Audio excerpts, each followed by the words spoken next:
to share with you a mouth-watering recipe that's a real treat. Lampa. This dish, rich in flavor and steeped in cultural heritage, is sure to impress at your next dinner party or family gathering. So, what exactly is Lampa? Originating from the Indian subcontinent, it's essentially a stew made from the trotters or feet of a lamb. The slow cooking process melds spices and meat beautifully, resulting in a deeply savory and gelatinous broth. Yes, it sounds a bit adventurous, but trust me, the payoff is huge. Let's dive into the cooking process. You'll start by thoroughly cleaning the lamb trotters. This is crucial for a clear, inviting broth.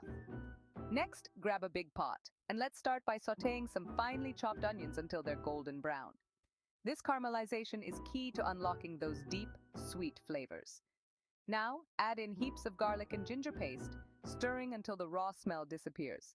Here's where the magic happens. Toss in your spices, some turmeric, a bit of red chili powder, and plenty of garam masala.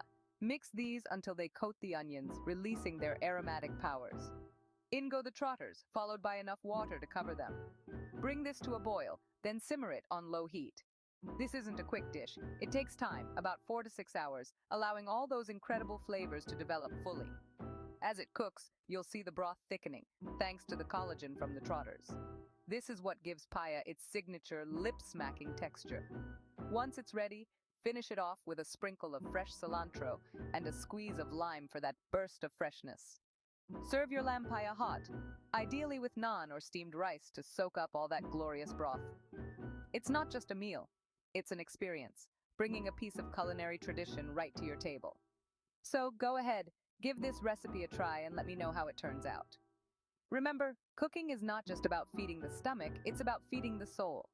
Enjoy the process, relish the flavors, and share the joy. Happy cooking, everyone!